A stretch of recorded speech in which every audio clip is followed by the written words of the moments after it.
ስለ ታላላቅ ፈጣሪዎች ስናስብ እንደ ፎርድ ራይት ወንድሞችና ቶማስ ኤዲሰን ያሉ ስሞች ብዙ ጊዜ ወደ አእምሯችን ይመጣሉ። ሆኖም ከፍተኛ አስተዋጽኦ ያደረጉ ቢሆንም ነገር ግን ብዙም ስሙ የማይነሳ ሌላ የፈጠራ ሰው አለ። እሱም ኒኮላ ቴስላ ይባላል። ከብዙ ዘመናዊ ምቾቶች ጀርባ ያለ ሰው ሲሆን ይህም ስልኮን ቻርጅ ማድረግ፣ መብራት ማብራትና ማጥፋት እናም ማቀዝቀዣውን መጠቀም መቻል ይጨምራል። ይህ ትረካ የቴስላን ሕይወትና ትሩፋት ይዳስሳል። ተረሳ ሊቅ ፈጠራው በህብረተሰቡ ላይ ተጽዕኖ ማሳደሩን አሁንም ቀጥሏል። ይህ በመጨረሻዎቹ ቀናት አሳዛኝ ታሪክ ይጀምራል። ጃንዋሪ 7 1943 በኒውዮርክ ሆቴሎች የምትሰራ ሰራተኛ ላለፉት 10 ዓመታት ሆቴሉን መኖሪያ አድርጎ ሲኖር የነበረው የ86 ዓመት አዛውንት አስክሬን አገኘች። ቴስላ ተጎሳቅሎና ብቻውን ሞቶ ተገኘ። የሞቀ ወተትና ብስኩቶችን እየተመገበ ኑሮውን እየገፋ እንዲሁም በሆቴል ግቢ ውስጥ የሚያገኛቸውን እርግቦች እየመገበ ይኖር ነበር። ከታላላቅ ፈጣሪዎች አንዱ የሆነው ቴስላ በጨለማ ደብዞና ያለምንም ሳንቲም ደይቶና ተጎሳቅሎ ሞቶ ተገኘ። ቴስላ በስሚላጅ ክሩሺያ ሐምሌ 10 ቀን 1856 ዝናባማ ክረምት ሌሊት ተወለደ። በቤተሰብ አፈ ታሪክ መሰረት አዋላጇ በድል አጋማሽ ላይ ይህ ልጅ የጨለማ ልጅ ይሆናል አለች። እናቱ ደግሞ ይህ የብርሃን ልጅ ይሆናል አለች። እነዚህ ቃላት ምን ያህል ትንቢታዊ እንደሆኑ ማንም አላወቀም ነበር። የቴስላ ልጅነት ሕይወት በአሳዛኝ ሁኔታ የተሞላ ነበር። የታላቁ ወንድሙ ሞት ጨምሮ ይህም በቀሪው ሕይወት ዘመን ሁሉ ያሳዝነው ነበር። በልጅነቱ ቴስላ በብርሃን ብልጭታዎች የታጀበ ራእዮችን ማየት ጀመረ። ቴስላ በእውነተኛውና በምናባዊ ህልሙ ግራ ይጋባ ነበር። ነገር ግን በጭንቅላት ውስጥ የፈጠራ ስራዎች በዝርዝር የመጸነስ ችሎታው እንዳለው ቢያቅም ነገር ግን እሱን ማውጣት እንኳን አልፈለገም። በትርፍ ሰዓት በቤታቸው ውስጥ ትናንሽ የቤት ውስጥ መገልገያዎችን ስለፈለሰፈችውና ከፍተኛ የማስታወስ ችሎታ ስላላት እናቱ ቹካ ማንዲቺ ለፈጠራ ላሳየው ፍላጎት አመስግኗታል። የቴስላ አባት ቄስ ሲሆን ቴስላም ቄስ እንዲሆን ይፈልግ ነበር። ነገር ግን ቴስላ ከፍተኛ የምህንድስና ፍላጎት ነበረው። በ12ዎቹ ዕድሜው ውስጥ ያለ ኮሌራ ተይዞ ሊሞት ቀረበ። አባቱ ከተረፈ ወደ ምህንድስና ትምህርት ቤት እንደሚልከው ቃል ገባለት። በተአምርም ከበሽታው ተረፈ። አባቱም በገባለት ቃል መሰረት ቴስላ በአውስትራሊያ በሚገኘው ግራንዝ ቴክኒካል ኮሌጅ ትምህርቱን ቀጠለ። በዚያም በየቀኑ ከጠዋቱ ረጅም ሰዓታት ጥናት ያደርግ ነበር። በዚህም ምክንያት ፕሮፌሰሮች በድካም ይሞታል ብለው በጣም ይሰጉ ነበር። ቴስላ በጭንቅላት ውስጥ የካልኩለስ ስሌት መስራት የሚችልና የ8 ቋንቋዎች የሚናገር ብሩህ አእምሮ የነበረው ነው። ነገር ግን በቁማር ሱስ ከተያዘ በኋላ ትምህርቱን አቋርጦ ከቤተሰቡ ጋር ያለውን ዝምድና አቋርጧል። በአውሮፓ ተዘዋውሮ የኖረ ሲሆን በመጨረሻም ቡዳፔስት ውስጥ በስልክ ኩባንያ ውስጥ በኤሌክትሪክ ሰራተኝነት ተቀጥሮ መስራት ጀመረ። አንድ ቀን በከተማ ውስጥ በሚገኝ መናፈሻ ውስጥ ሲዘዋወር ተለዋዋጭ ጅረትን ወይም አልተርኔቲንግ ከረንት በመጠቀም አዲስ ኤሌክትሪክ ኃይል የማመንጨት ዘዴ ስለማዘጋጀት በአእምሮ ያሰላስል ነበር። በዚህም ሁኔታ እያለ እንደ ኤሮፓ አቆጣጠር በ1882 ቴስላ በቶማስ ኤዲሰን የኤሌክትሪክ ኩባንያ የፈረንሳይ ቅርንጫፍ ውስጥ ስራ ለመስራት ከቡዳፔስት ወደ ፓሪስ ተጓዘ። ስራውን የጀመረው የቤት ውስጥ መብራቶችን መትከል ሲሆን ነገር ግን ብዙም ሳይቆይ ውስብስብ በሆነው ስራ ዲናሞስ እና ሞተሮችን በመንደፍ እና በመገንባት ላይ ተሰማርቷል። ከ2 ዓመት በኋላ በ1884 የቴስላ ስራ አስኪያጅ ቴስላ ስራ እጅግ ስለማረካቸው ስራ አስኪያጁ በኒውዮርክ ከተማ ባለው በኤዲሰን ዋና ማሽነሪ ስራዎች ውስጥ እንዲሳተፍ ወደ ኒውዮርክ ላኩት። ቴስላ በመጀመሪያ ለኤዲሰን አድናቆት ጥሩ ስሜት ነበረው። ነገር ግን በኋላ ላይ አድናቆቱ አልዘለቀም። ኤሌክትሪክ እንዴት በአግባቡ መያዝ እንዳለበትና እንዴት በገበያ ማድረስ እንዳለበት ባለው ሐሳብ ባለመግባባታቸው የመረረ ባላንጣዎች ሆኑ። ኤዲሰን የቀጥታ ስርጭት ማለትም ዳይሬክት ከረንት ሲመርጥ፣ ቴስላ ደግሞ ተለዋጭ ስርጭትን ወይም አልተርኔቲቭ ከረንትን ይመርጥ ነበር። ሁለቱ ሰዎች በዚህ ባለመስማማታቸው ምክንያት ቴስላ በመጨረሻ ኤዲሰንን ኩባንያ ትቶ የራሱን የኤሌክትሪክ ኩባንያ በ1885 አቋቋመ። ሆኖም በጊዜው የነበሩት ባለሀብቶች ለሱ አስተሳሰብ ብዙም ፍላጎት አላሳዩም። እናም በዚህ ምክንያት ቴስላ ኩባንያውንና የባለቤትነት መብቶቹን በሙሉ አጥቷል። ያ ታላቅ ባለብሩህ አእምሮ ሰው በዚያን ወቅት በህይወት ለመኖር ሲል በቀን $2 እየተከፈለ ቦይ መቆፈር ህይወቱን ይመራ ጀመር። ነገር ግን ቴስላ ህይወት የሚለውጥ አዲስ ግኝት እንደ አውሮፓ አቆጣጠር በ1887 ፈጠረ።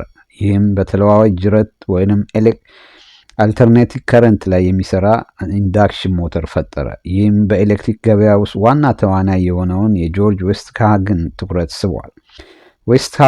ዌስትሃውስ ለኤሊ ሞተርስ ከቴስላ የባለቤትነት መብት $60,000 ከገዛ በኋላ እንዲሁም በተጨማሪ አክሲዮንና ሮያሊቲ ክፍያን ሰጥቶታል። በዚህም ምክንያት ኤዲሰን ዌስትሃግን እና ቴስላን ስራዎች ለማጣጣል ውድቅ ለማድረግ ከፍተኛ ሙከራዎችና ከፍተኛ ጥረት ያደርግ ነበር። ነገር ግን በዚህ ሁኔታ እያሉ ኤዲሰን ጄኔራል ኤሌክትሪክ በድጋሚ በማሸነፍ በዓለም የመጀመሪያውን ተለዋጭ ኃይል የማመንጫ በኒያግራ ፏፏቴ ሲገነቡ ስኬታቸው በመላው አሜሪካን ዝናን አተረፈ። የሃይድሮ ኤሌክትሪክ ኃይል ጣቢያ ትልቅ ስኬት ነበርና መላው ኒውዮርክን በብርሃን አደምቋታል። በዚህም ምክንያት ቴስላ በታዳሽ ኃይል ፈርቀዳጅ ታላቅ ሰው ሆኗል። በዚህ ምክንያት የተቀረጸለት ሐውልት ዛሬ በኒያግራ ፏፏቴ ይገኛል። ይሁን እንጂ አሁንም ችግሮች ተፈጠሩ። ዌስትሃግ ኩባንያ ገንዘቡ እያለቀበት ችግር ውስጥ እየገባ ስለሄደ መጨረሻም ቴስላ ኩባንያውን ለማዳን ባደረገው ከፍተኛ ሙከራ የሮያሊቲ ክፍያው እንዲቀንስ ተጠየቀ። ቴስላ ለጓደኛው ርኅራኄ ስላሳደረበት ውሉን አፈረሰ። ወደ $12 ሚሊዮን የሚጠጋ የሮያሊቲ ክፍያ ለማጣት ተገደደ። ይህም በአሁኑ ጊዜ ሲተመን ከ$300 ሚሊዮን በላይ ይሆናል። ያ የርኅራኄ ተግባር ዌስትሃግን ካምፓኒ ከኪሳራ አዳነ እና በምላሹ ዌስትሃግ ለቴስላ የኤሲ ፈጠራ ባለቤትነት መብቶቹን ለዘላለም ለመጠቀም $216,000 ከፍሏል። በዚህ ገንዘብ ቴስላ በገንዘብ ረገድ ራሱን የቻለ እና በኒውዮርክ ውስጥ አዳዲስ ፕሮጀክቶችን በተከታታይ ላቦራቶሪዎችን አቋቋመ። በሕይወት ዘመኑ ከ300 በላይ የፈጠራ የባለቤትነትን ይዞ የመጀመሪያውን የኒዮን መብራት፣ የቴስላ ተርባይን፣ ፈርቀዳጅ ኤክስሬይ እና ቴክኖሎጂን ፈጠረ። በጣም ታዋቂ ከሆኑት ግኝቶች ውስጥ አንዱ ቴስላ ኮይል ሲሆን ከፍተኛ መጠን ያለው ከፍተኛ ኤሌክትሪክ ኃይል ማመንጨት የሚችል መሳሪያ ነው። በመጠምዘዣዎቹ ምክንያት ቴስላ ኃይለኛ የሬዲዮ ሲግናሎችን በተመሳሳይ ድግግሞች ሲሰሙ መላክና መቀበል እንዲችል አወቀ። ይሁን እንጂ በ1895 ቤተ ሙከራውን በቃጠሎ አደጋ በወደመበት ጊዜ ለዓመታት የፈጀው ምርምርና ቁሳቁስ በቃጠሎ አጥቷል። ቴስላ የሬዲዮ ፈጠራ ቢፈጥርም ነገር ግን ለ2 ዓመት ለሬዲዮ ፈጠራ ባለቤትነት አላመለከተም ነበር። እናም እሳቱ በፈጠረበት ችግር ምክንያት ሕይወቱ ወዳልተፈለገ አቅጣጫ እንዲጓዝ አድርጎታል። በተመሳሳይ ደግሞ በተመሳሳይ ጊዜ በእንግሊዝ ውስጥ ሬዲዮን ለመስራት ሙከራ ሲያደርግ የነበረው ጣሊያናዊ ስራ ፈጣሪ ጎሊዮሎ ማርኮኒ በአሜሪካ ውስጥ የፓተንት መብቶችን ለማግኘት ሞክሮ ነበር፣ ግን ቴስላ ጋር በጣም ተመሳሳይ ስለሆነ ውድቅ ተደረገበት። ይሁን እንጂ ማርኮኒ በ1901 ቴስላን በ17 የቴስላ የፈጠራ ባለቤትነት ውጤቶችን በመጠቀም የመጀመሪያውን የአትላንቲክ ሬዲዮ መልእክት መላክ ሲችል ነገሮች ተለዋውጠዋል። ከዚያም ኤዲሰን ከማርኮኒ ጀርባ የገንዘብ ድጋፍን በማድረግ ውጤት እንዲያገኝ ረድቶታል እና ቴስላ በማርኮኒ ስኬት ላይ ምንም ችግር አልነበረውም። ነገር ግን በ1904 ግን የዩኤስ ፓተንት ቢሮ በድንገት ሐሳቡን ቀይሮ ማርኮኒ ለሬዲዮ ፈጠራ የፈጠራ ባለቤትነት መብት ሰጠው። ለዚህ ውሳኔ የተሰጠ ምክንያት ባይኖርም ነገር ግን ማርኮኒ ያገኘው ኃይለኛ የገንዘብ እና የሰዎች ድጋፍ ስኬቱን አቃንቶለታል። ማርኮኒ እንደ አውሮፓ አቆጣጠር በ1911 በፊዚክስ የኖቤል ሽልማት አሸንፏል። በአብዛኛው ይህ የሆነ የቻለው በቴስላ ስራ ብቻ ነበር። ቴስላ በጣም ተናዶ ማርኮን ከሰሰው። ነገር ግን ጉዳዩ ለዓመታት በፍርድ ቤት ሲጓተት ቆይቶና ከሞተ በኋላ ለቴስላ የተወሰኑ ውሳኔዎች ተወስነውለት ነበር። የሬዲዮ ክስተት በቀሪው የቴስላ ስራ ላይ አሉታዊ ተጽዕኖችን አሳድሯል። የገመድ አልባ ግንኙነት ወደ ዓለም የማምጣት ከፍተኛ ፍላጎት የነበረ ሲሆን በሎንግ ደሴት ኒውዮርክ በዋርድ ክሊፍ ታወር የሚባል ግዙፍ የገመድ አልባ ማስተላለፊያ ጣቢያ ገንብቷል። ይሁን እንጂ የገንዘብ ድጋፍ ሰጪዎች በሱ ፕሮጀክት ላይ በቂ እምነት ስላልነበራቸውና በምትኩ የማርኮኒ ሬዲዮ ፈጠራ ላይ ከፍተኛ ድጋፍ ያደርጉ ነበር። ይህ ሁኔታ ቴስላን ከፍተኛ የገንዘብ ኪሳራ ውስጥ ከቶታል። በ1905 ህልሙን ከመተው ሌላ ምንም አማራጭ አልነበረውም። እናም በመጨረሻ ዋርክሊፍ ታወር በጨረታ እንዲሸጥ ተወሰነበት። የቴስላ አእምሮ ጤንነት እያሽቆለቆለ ሄዶ በ1933 ጀምሮ በኒውዮርክ ሆቴል የመጨረሻውን 10 ዓመታት ኖረ።